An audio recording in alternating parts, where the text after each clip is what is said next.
Olá, queridos amigos, queridas amigas, estamos aqui mais uma vez dando continuidade aos nossos estudos online aqui da Fake.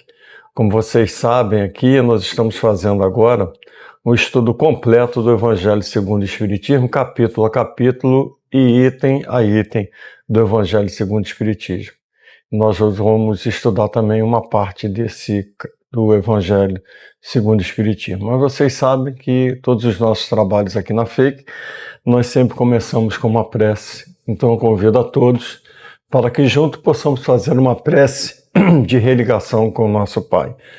Pai de infinito amor, de infinita bondade, justiça e misericórdia. Ao nosso Cristo planetário, a Jesus, nosso amado e querido Mestre, nosso irmão maior, a Maria, nossa Mãe Santíssima, aos espíritos superiores, a Ramatiz, aos mentores espirituais de nossa casa, aos espíritos protetores, espíritos familiares, espíritos da natureza e aos nossos guias espirituais. Rogamos, como sempre, o auxílio, o amparo, a orientação para que possamos bem realizar essa nossa tarefa do dia de hoje, para que possamos levar um pouco do esclarecimento da doutrina espírita e, como prometido pelo nosso Mestre Jesus, o consolo a tantos aqueles que às vezes não podem comparecer aqui à nossa casa, mas podem receber uma palavra de alívio, uma palavra de consolo, uma palavra de esperança. Felizes então por esse momento, felizes por essa oportunidade de convívio fraternos com tantos queridos irmãos, aqui em nome de todos aqui presentes, dos dois lados da vida. Em nome de Jesus, Mãe, sobretudo em seu nome, Pai amado, que pedimos humilde permissão para darmos por iniciado esse nosso encontro do dia de hoje, dando todos juntos, graças a Deus. Bom, como eu falei no início, esse é um projeto aqui da nossa Casa Fake de estudo do Evangelho segundo o Espiritismo. Nós estamos estudando todos os capítulos e todos os itens. E aí a cada um dos expositores aqui da casa cabe fazer uma exposição a respeito de determinados itens daquele capítulo. Nós hoje vamos estudar o capítulo 18, que é muitos os chamados e poucos os escolhidos, e nós vamos fazer um estudo pequeno, não dá para fazer um estudo muito profundo, da parábola do festim de núpcias, que está, como eu falei no Evangelho segundo o Espiritismo, no capítulo 18, o item 1 começa por essa parábola. Mas antes da gente começar a análise e até recordar essa parábola de Jesus, eu gostaria de levar para vocês uma informação a respeito do porquê Jesus ele dá essa parábola. Qual é o motivo, né? Porque todas as vezes que a gente for ler qualquer título religioso, qualquer menção religiosa, a gente tem que sempre procurar olhar dentro desse conteúdo as simbologias que existem, as metáforas que existem e a experiência, a criatura com o Criador, para a gente poder entender o que Jesus fazia. Ele aproveitava da vivência da sua época, daqueles homens e daquelas mulheres, para passar um ensinamento. Então ele pegava simbolicamente alguns momentos vividos por aqueles homens e aquelas mulheres para passar um ensinamento. E assim ele fez as parábolas dele. Então nós temos que procurar, às vezes, encontrar os símbolos, as metáforas que Jesus faz e a experiência que cada um vai tendo com o nosso Mestre Jesus. Mas como eu falei, por que ele faz essa parábola? Primeiro, ele está sendo arguído, né, pelos sacerdotes da época e os anciãos, qual era a autoridade dele para ele ficar ensinando as pessoas. Qual era a autoridade de Jesus? Quem tinha dado essa autoridade para ele? Que isso está inclusive na passagem de Mateus, no capítulo 21, de 23 até 27. Qual é a autoridade de Jesus? Aí Jesus faz uma contra-pergunta para eles. Ele diz assim: olha, eu respondo a vocês, mas se vocês me responderem uma coisa, Da onde vocês acham que era o batismo de João Batista? Do céu ou era o batismo dos homens? Eles aí dizem assim, epa, ele está querendo pegar a gente, né? De alguma forma. Porque eles aí conversaram entre si e disseram assim, se a gente responder que é do céu, ele vai dizer para a gente, então por que vocês não estão seguindo o aconselhamento que João Batista trouxe para vocês do arrependimento, principalmente? Se nós dissermos que é do homem, como João Batista é considerado um profeta, essa turma toda que está aqui em volta da gente vai ficar meio revoltado com a gente e é bem capaz de nos agredirem. Então, é melhor que a gente diga que a gente não saiba. E aí foi assim que eles responderam para Jesus. Nós não sabemos. E ele também disse, então eu também não vou dizer para vocês com que autoridade que eu faço isso. E ele aí começa com uma parábola. A parábola dos dois filhos. Essa parábola dos dois filhos é interessante que a gente, como eu falei, a simbologia é os dois filhos quem são? São aqueles que já tinham um pouco de conhecimento da passagem vinda já por Moisés, eram os hebreus da época, né? Eles já tinham conhecimento do monoteísmo, das informações passadas por Moisés através dos profetas, dessa condição do reino ser instalado na terra. Então os dois filhos eles já tinham mais ou menos essa noção. E aí Jesus faz essa parábola dizendo assim que um pai convida os dois filhos para irem trabalhar. E aí um diz que vai trabalhar, mas não vai. E o outro diz que vai, e um diz que vai, mas acaba não indo, e o outro diz que não vai e acaba indo. Aí já começa a dar uma noção, quer dizer, aquele que diz que iria e não vai, é aquela pessoa que não tinha ainda dentro de si aquela fé robusta naquilo que ele estava fazendo. E o outro são aquelas pessoas que no momento mais difíceis da vida, quando está já no finalzinho, quando ele vê que o negócio não tá dando mais certo, aí ele se arrepende e tenta fazer. Mas aí às vezes é tarde demais o arrependimento. Na realidade, o que Jesus fala, inclusive, ele dá sempre uma respostazinha no final de cada parábola. Ele diz assim, vai ser mais fácil o reino ser implantado entre as meretrizes e os publicanos. Porque eles vão com vontade, eles não têm conhecimento, eles tomam conhecimento, se arrependem e mudam a sua rota de vida. E aí ele dá essa noção para eles.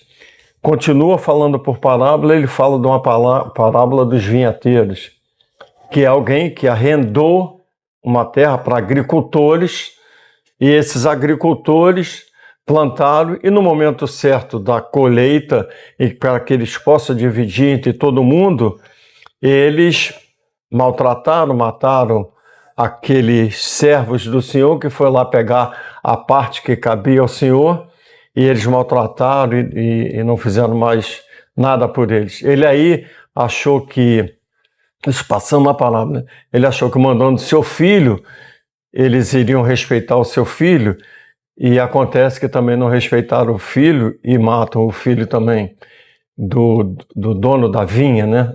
Do dono do vinhateiro.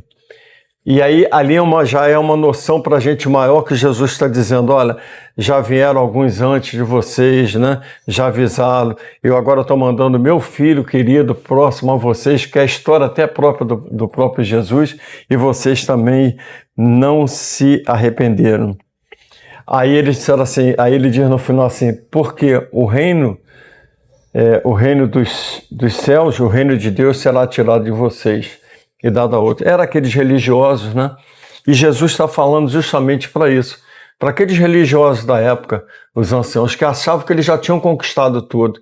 E aí Jesus diz, vocês vão perder tudo da maneira como vocês estão conduzindo. E aí ele começa com o ensinamento dessa parábola.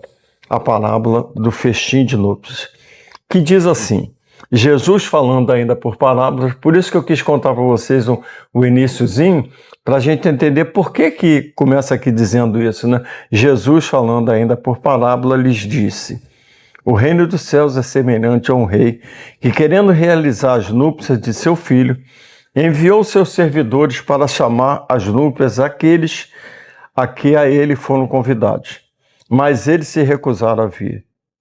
Ele enviou ainda outros servidores com ordem de dizer de sua parte aos convidados: eu preparei meu jantar, fiz matar meus bois e tudo que havia feito cevar. Tudo está preparado, vindo às núpcias.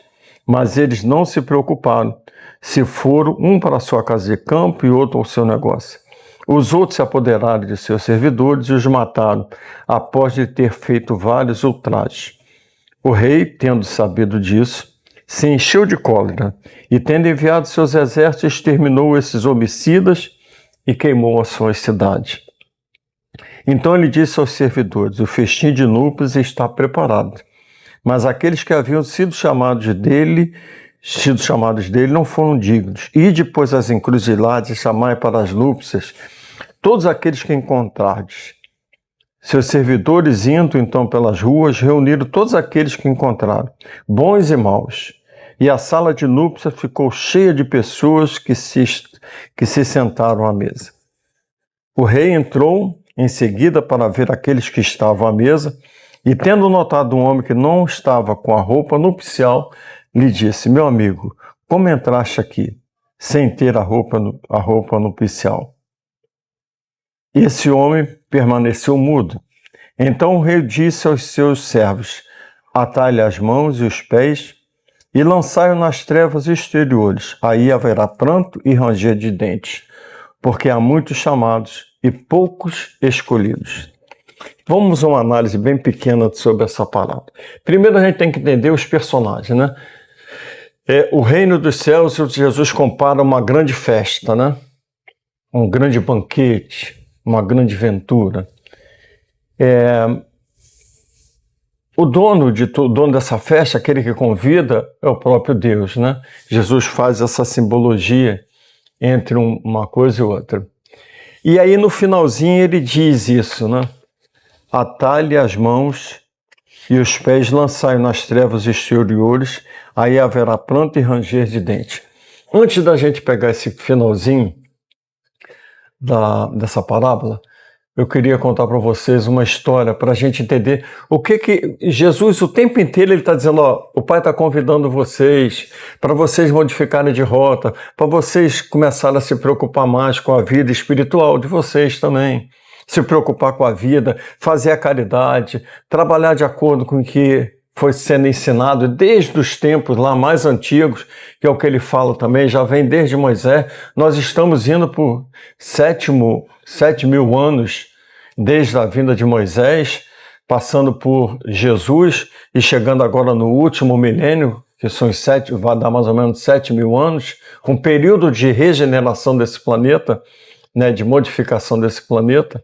Então, desde aquele tempo, ele vem mostrando: o Pai está sempre mandando um convite para vocês, está sempre vindo alguém para passar alguma informação para vocês, para que vocês se arrependam da maneira como vocês estão vivendo e vivam a vida mais plena, mais sólida, com mais lucidez, vivendo de forma melhor.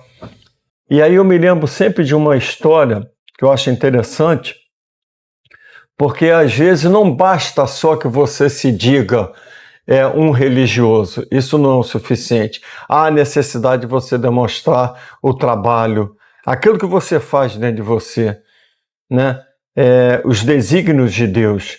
Porque às vezes a gente vai escutar muito isso no Evangelho segundo o Espiritismo, os desígnios de Deus, e achando que os desígnios de Deus é algo que ele colocou, imputou a você e você tem que fazer aquilo, né? Mas a gente tem que entender o que são os desígnios de Deus. Ou seja, ele confia em cada um de nós para uma determinada tarefa.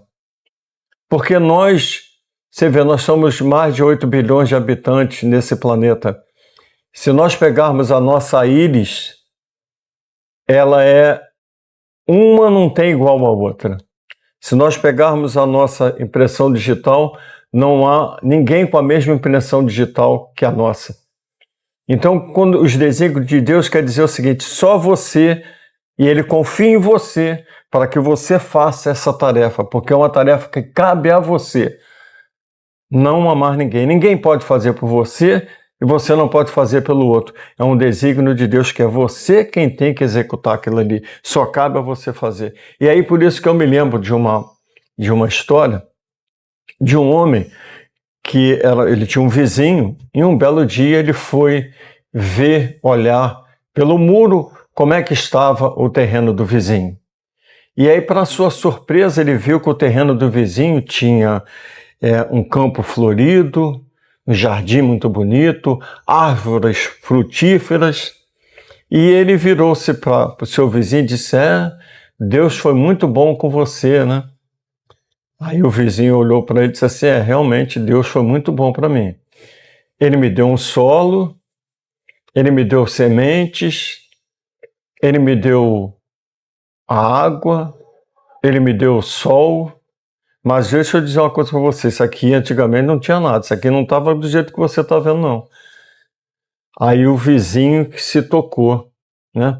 Ou seja, o terreno dele, do vizinho, não tinha nada plantado, estava lá seco, sem nada, porque ele acha assim, Deus deu para ele. Não deu Deus mais para um do que para outro, não. Ele deu a condição de desígnio a cada um para que cada um possa fazer a sua tarefa. Então cabe que você tem que se movimentar para fazer as coisas.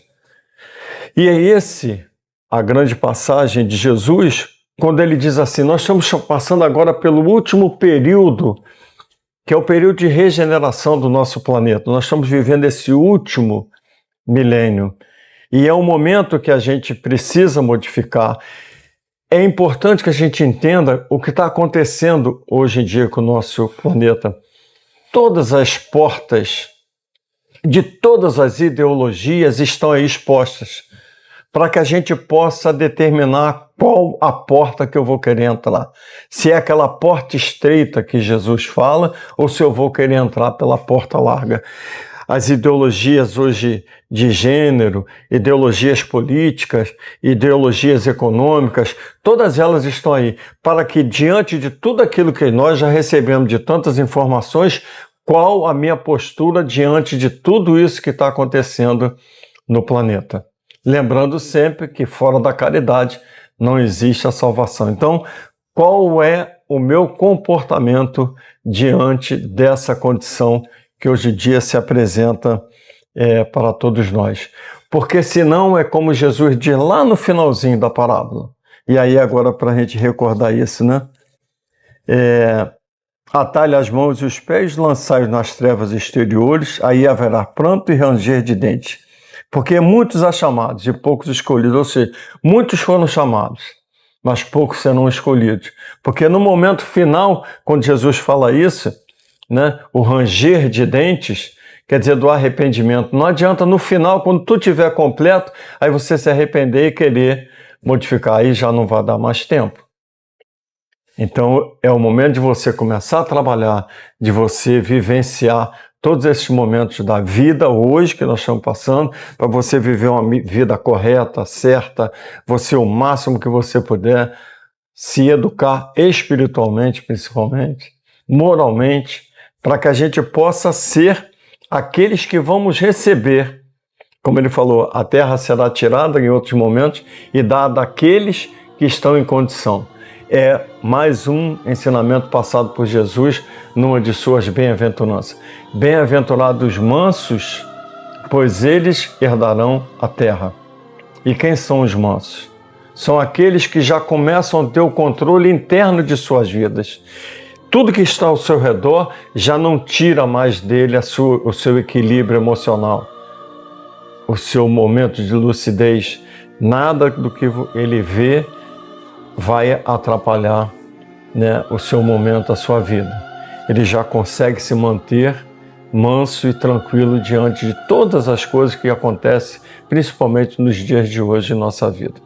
Então fica uma reflexão para todos nós a respeito dessa passagem da parábola de bodas. Só uma outra informaçãozinha também, muito breve. Ele não estava com a túnica nupcial, significa dizer que o corpo perispiritual dele já ainda tinha algumas situações que ele precisava resolver e já nesse outro plano ele não teria condições de resolver. Então ele não tinha a túnica nupcial, ou seja, o seu corpo era espiritual. Porque quando a gente passar dessa vida para o outro lado, nós teremos a nossa, vamos dizer assim, o nosso corpo perispiritual, todas as informações, está tudo registrado ali. Então, se eu já fiz ou não o meu trabalho, aquilo que foi o desígnio de Deus, que coube a cada um de nós, para nós seguirmos o nosso processo de evolução como espíritos eternos que somos todos nós. Fica então uma reflexão para todos nós a respeito de muitos os chamados, porém poucos os escolhidos, e que nós possamos ter a nossa túnica nupcial através do que? Da conscientização do reto agir, do reto pensar. Então fica para todos nós esse momento, e agora eu convido a todos que possamos também fazer uma prece de encerramento por esse momento. Pai de infinito amor, de infinita bondade, justiça e misericórdia, ao nosso Cristo planetário, a Jesus, nosso amado Mestre, a toda a equipe espiritual reunidos conosco nesse dia. Estamos profundamente agradecidos pela oportunidade de falarmos um pouco sobre o Evangelho do Reino de Deus, o Evangelho do Reino trazido por Jesus, para que possamos encontrar a nossa felicidade, para que possamos encontrar a nossa paz interior e a paz de consciência. Assim, felizes por esse momento e por essa oportunidade, aqui em nome de todos aqui presentes, dos dois lados da vida. Em nome de Jesus, Mãe, sobretudo, em seu nome, Pai amado, é que pedimos humilde permissão para darmos por encerrado os estudos do dia de hoje, dando todos juntos, graças a Deus. Até uma próxima oportunidade e fiquem com Deus.